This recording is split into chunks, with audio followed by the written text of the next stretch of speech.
लोग पढ़ेंगे। चलो पहले तो मैं आप लोग से हाल पूछ लेता हूँ, क्या हाल है आप लोग का? सब बढ़िया? तो कमेंट में लिख दो ओके भाई सब बढ़िया है, ठीक है। तो आज हम लोग स्टार्ट करेंगे एटम। एटम क्या होता है भाई? आप लोग तो अभी तक में जितना पढ़े होगे आप लोग को पता होगा कि ये इसको डिवाइड ही नहीं किया जा सकता। डिवाइड नहीं होता, मतलब ये क्या है, इनडिविजिबल है। इनडिविजिबल है, ठीक है। हाँ, डिविजिबल है। लेकिन ये किनका था? जॉन डाल्टन का था। जॉन डाल्टन का ये थ्योरी था, लेकिन बाद में आज के हिसाब से ये गलत है। क्यों गलत है? देखो उस समय ना ये सही थे, लेकिन आज के हिसाब से ये पूरा तरह से गलत है, क्योंकि इसको हम लोग सब एटॉमिक पार्टिकल्स में भी, चलो इसको हम लोग शॉर्ट फॉर्म में लिखते हैं, ठीक है। ये आप लोग समझ लेना, सब एटॉमिक पार्टिकल्स में इसको डिवाइड किया जा सकता है, ठीक है। वो सब एटॉमिक पार्टिकल्स क्या क्या हैं? तो सब एटॉमिक पार्टिकल्स में आपको इलेक्ट्रॉन आते हैं। इलेक्ट्रॉन, प्रोटॉन और न्यूट्रॉन आते हैं, ठीक है। प्रोटॉन और न्यूट्रॉन। अब इलेक्ट्रॉन के पास क्या होता है भाई? इलेक्ट्रॉन के पास क्या होता है? इलेक्ट्रॉन एक नेगेटिवली चार्ज्ड पार्टिकल है, ठीक है। पार्टिकल नहीं बोलोगे, सब एटॉमिक पार्टिकल, ठीक है। सब एटॉमिक पार्टिकल जो कि तुमको डिसाइड करता है कि एक एटम एनायन बनेगा या कैटायन। एनायन क्या होता है? एनायन तुमको एक ऐसा एटम या ऐसा मॉलिक्यूल जो कि है ना तुमको नेगेटिवली, समझ रहे हो, नेगेटिवली चार्ज होता है। नेगेटिवली चार्ज होता है मतलब कि उसमें इलेक्ट्रॉन का अमाउंट ज़्यादा होगा प्रोटॉन से, ठीक है।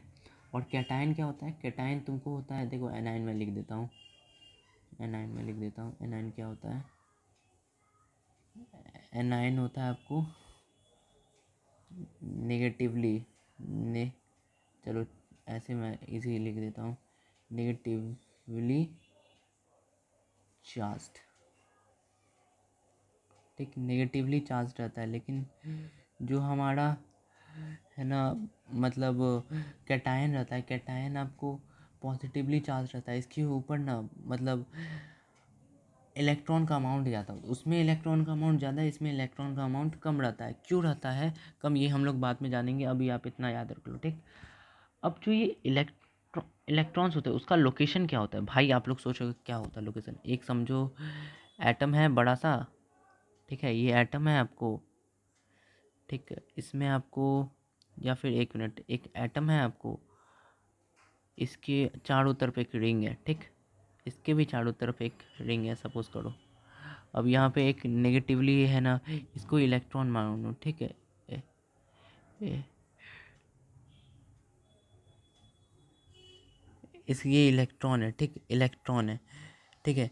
ऐसे तो इसमें आर्ट होता है, लेकिन है ना ये तो ये आपको एनर्जी सेल्स, ये क्या है? Energy cell. एनर्जी सेल, इसको हम लोग क्या बोलते हैं? Energy cell. ये याद रहेगा, एनर्जी सेल।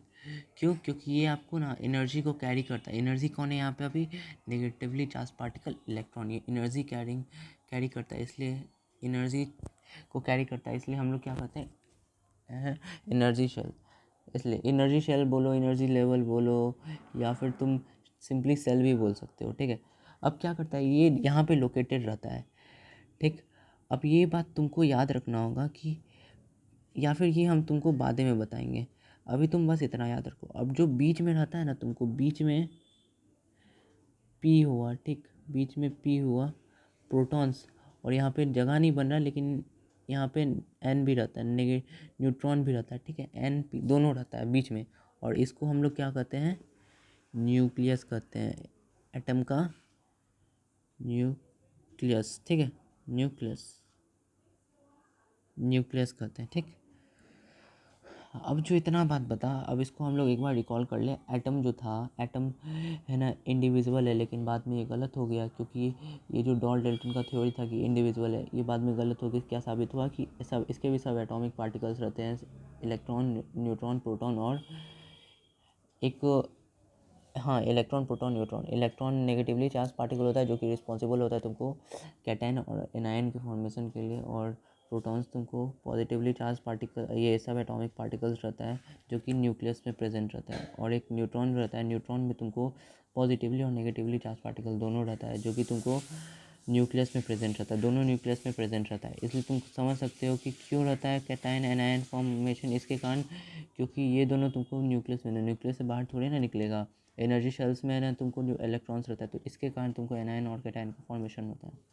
और तुमको एक नोट कर लो कि जो ओवरऑल मास होता है ना वो न्यूट्रॉन का ही होता है।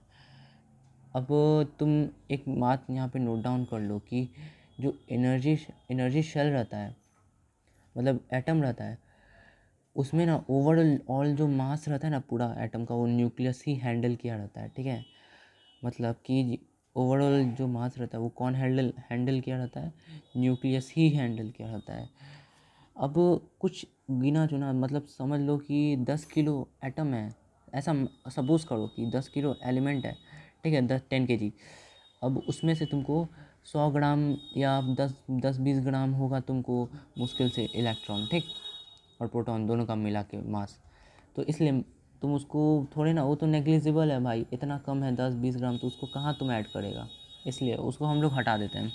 लेकिन तब भी कुछ मास उसका भी रहता है, लेकिन नेग्लिजिबल रहता है, ठीक। तो कहते हैं कि न्यूक्लियस जो रहता है वो उसका ओवरऑल मास रहता है, ठीक। और न्यूक्लियस तुमको न्यूट्रल रहता है, ये मत समझना कि है ना उसमें कोई मास नहीं है, वो न्यूट्रल रहता है। क्यों? क्योंकि उसमें पॉजिटिव नेगेटिव दोनों चार्जेस रहते हैं, जिसके कारण वो क्या रहता है, न्यूट्रल रहता है। मतलब कि वो ना, वो उसका कोई, मतलब अभी तुम नहीं समझो उसका काम क्या रहता है, बस इतना समझ लो ये न्यूट्रल रहता है। कुछ ना तुमको ये कैटायन बनाएगा ना एनायन, प्रोटॉन्स भी उतना कुछ इन्वॉल्वमेंट नहीं करता, कैटायन और एनायन के फॉर्मेशन में इन्वॉल्व नहीं होता, ठीक। लोकेशन समझ गए। इलेक्ट्रॉन्स का कहाँ रहता है, एनर्जी शेल्स में, प्रोटॉन्स का न्यूक्लियस में, न्यूट्रॉन्स का न्यूक्लियस में। इलेक्ट्रॉन्स क्या बनाता है, कैटायन एनायन। और प्रोटॉन्स का क्या काम रहता है, उन्हें ठल्ला रहता है, बैठल रहता है खाली न्यूक्लियस में, ठीक।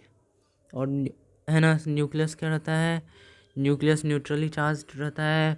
उसका क्या रहता है, वो थोड़ा काम धाम कर लेता है, वो मास गिव करता है, मास प्रोवाइड करता है तुमको, किसको, एटम को, ठीक, ओवरऑल मास। अब तुम समझो कि न्यूक्लियस क्या है, न्यूक्लियस तुमको एक राउंड शेप्ड बॉल है, जो कि तुमको है ना न्यूट्रॉन्स और प्रोटॉन्स को कंसिस्ट करता है, ठीक है, न्यूट्रॉन्स और प्रोटॉन्स उसमें रहता है। और एनर्जी शेल्स क्या है, एनर्जी शेल क्या है, तो एनर्जी शेल अभी भी हमें बताया, देखो प्लैनेट्स है जो कि केपलर भैया के हिसाब से, केपलर भैया के लॉ के हिसाब से एलिप्टिकल ऑर्बिट में, नहीं ये सही नहीं रहेगा, एलिप्टिकल ऑर्बिट कुछ अंडा के शेप का रहता है, ठीक है, एलिप्टिकल ऑर्बिट में घूमते रहता है। ऐसे ही तुमको एटम में भी एलिप्टिकल ऑर्बिट में घूमता है, केपलर भैया के हिसाब से, केपलर भैया, ठीक है, उसके हिसाब से, केपलर चचा के हिसाब से एलिप्टिकल ऑर्बिट में घूमता है, ठीक है ना, ये इलेक्ट्रॉन्स, ठीक है। तो एनर्जी शेल क्या है, elliptical orbit around the nucleus, ठीक, around the nucleus, and electrons revolve around the nucleus in a elliptical orbit which is called energy shells, ठीक।